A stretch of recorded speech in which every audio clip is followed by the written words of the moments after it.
Marcus Williams was on his knees scrubbing the marble floors of Bennett Technologies when the CEO's heels clicked to a stop inches from his hands. He didn't look up immediately. He'd learned long ago that eye contact with the powerful could be interpreted as presumption. But Victoria Bennett's voice, when it came, wasn't the dismissive tone he'd grown accustomed to from the executive class. It was urgent, almost desperate. "I need you to pretend to be my husband." Marcus finally raised his eyes. Victoria Bennett stood above him in a designer suit that probably cost more than his annual salary. Her usually perfect composure cracked like fine porcelain. Her hands were trembling slightly, clutching a manila folder against her chest. Behind her, through the glass walls of the executive floor, Marcus could see several board members gathering in the conference room, their faces grave and calculating. "Starting tomorrow, you'll move into my penthouse," she continued, her words tumbling out faster now. "You'll attend company events with me, family dinners, everything. In return, I'll triple your salary and set up a trust fund for your daughter's college education. But if you refuse, I'll have no choice but to let you go. I'm sorry, but I'm desperate, and you're the only person in this building I can trust." Marcus sat back on his heels, his cleaning supplies scattered around him like the remnants of his simple, honest life. Trust. The word echoed strangely in the vast, empty corridor. She didn't know him. She'd passed him in these halls for 3 years without a second glance, just another invisible worker keeping her world spotless, while she made decisions worth millions. And now she was asking him to become her husband, even if only in pretense, or if you believe in second chances, in the power of unexpected kindness, and in stories that remind us that we're all human beneath our titles and tax brackets. Please hit that like button, leave a comment sharing your thoughts, and subscribe to this channel. Your support means everything, and it helps us bring you more stories that touch the heart. Marcus thought of his daughter, 7-year-old Emma, waiting for him at his sister's apartment where they'd been living since his wife Sarah died 2 years ago. He thought of the medical bills still piling up, the student loans from a college degree he'd never finished, the apartment applications rejected because single fathers with janitor incomes weren't considered stable tenants. He thought of Emma's worn-out shoes and how she told him last week that it was okay she couldn't go on the class field trip because she didn't really want to see the science museum anyway. The lie had broken something inside him. "Why me?" he asked quietly. Victoria glanced back at the conference room, then crouched down to his level, her expensive perfume mixing with the sharp scent of floor cleaner. "My grandfather built this company on the belief that family values matter. He wrote it into his will. The CEO must be married with a stable home life, or controlling shares passed to the board. My ex-husband is contesting our divorce, claiming it's not final until next month, and the board is using that technicality to push me out. They want to install Gerald Peterson as CEO, and he'll gut everything my grandfather built, lay off half the workforce, and sell the company in pieces to the highest bidder." She paused, and Marcus saw genuine fear in her eyes. "I've watched you for months. You're here early, you stay late, you're kind to everyone. Last month, I saw you give your lunch to David, the new security guard, because he forgot his wallet. You didn't know I was watching. You're a good man, Marcus Williams, and I need a good man to help me save 2,000 jobs, including yours." 3 days later, Marcus stood in Victoria's penthouse apartment, feeling like an actor who'd wandered onto the wrong set. The place was all glass and steel and minimalist furniture that looked uncomfortable and cost a fortune. Emma clung to his hand, her eyes wide as she took in the floor-to-ceiling windows overlooking the city, the lights spreading out below them like fallen stars. Victoria emerged from one of the many rooms, having changed from her business armor into jeans and a sweater that made her look unexpectedly human. She knelt in front of Emma with an awkward smile. "You must be Emma.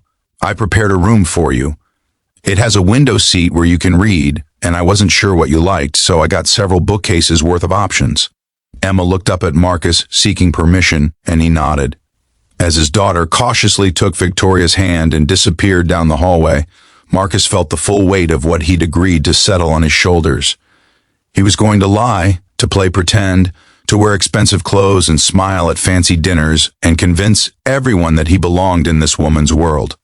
The Marcus who'd grown up in foster care, who'd worked 3 jobs to put himself through community college, who'd held his wife's hand as cancer stole her away, that Marcus didn't belong here, but Emma deserved better than what he could give her alone.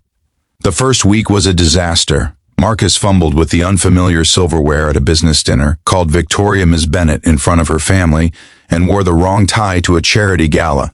But Victoria never made him feel small for his mistakes. She stayed up late teaching him which fork to use, bought him 3 identical ties that would work for any occasion, and when her condescending cousin made a snide comment about Marcus's background, she'd fix the man with a stare so cold that he'd excused himself from the table.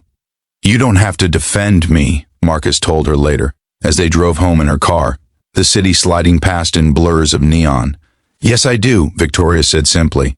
"That's what partners do." The word hung between them, meaning more than either of them intended. As the weeks passed, something unexpected began to happen. Victoria started coming home earlier, drawn by the sound of Emma's laughter as Marcus helped her with homework at the kitchen island.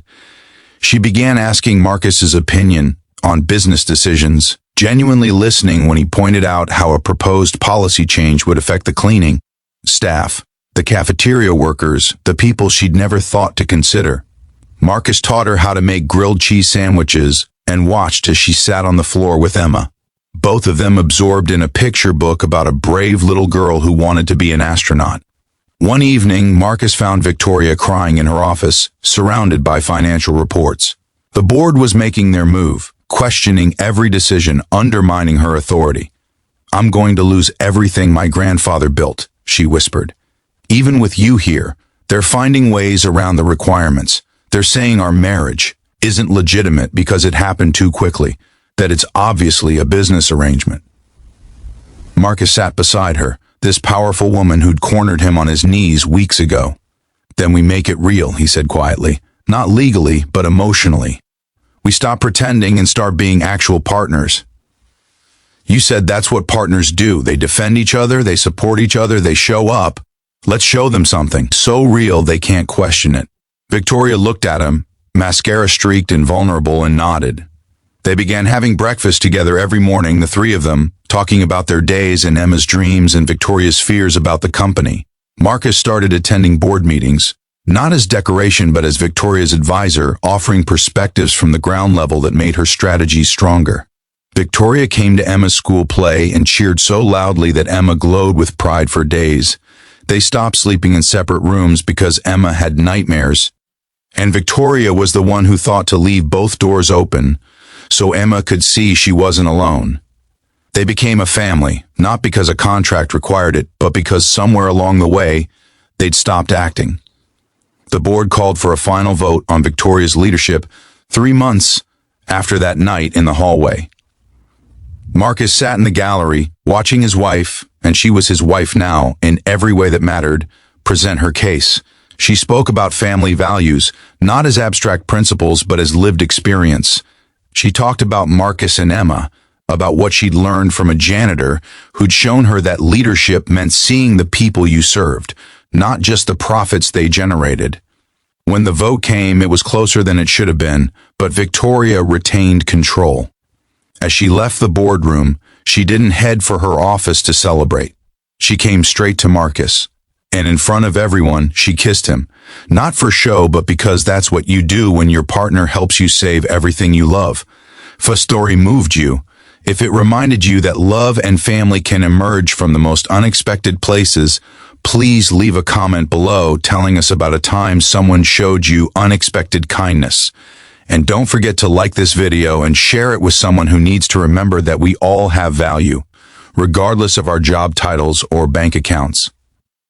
That night, they sat on the penthouse floor with Emma between them, eating pizza because Victoria had tried to cook and failed spectacularly, laughing until their sides ached. Marcus looked at his daughter, so happy and secure, and at Victoria, who'd stopped being the CEO and had simply become the woman he loved, and he realized something profound. Sometimes the most important promotions in life have nothing to do with corner offices or executive titles. Sometimes they're about being promoted from invisible to seen, from alone to beloved, from janitor to husband and father in a family that chose each other against all odds. Point before we close, Please take a moment to comment with just one word that describes how this story made you feel. We read every single comment, and your words inspire us to keep bringing you stories that matter. Marcus Williams had been on his knees scrubbing floors when Victoria Bennett cornered him, and now he stood tall beside her, not because she'd lifted him up, but because they'd both learned that true partnership means meeting each other exactly where you are and building something beautiful from that honest ground. In the end, they'd both been pretending. She that she didn't need anyone, and he that he was less than he was. The truth they'd found together was so much better than either fiction.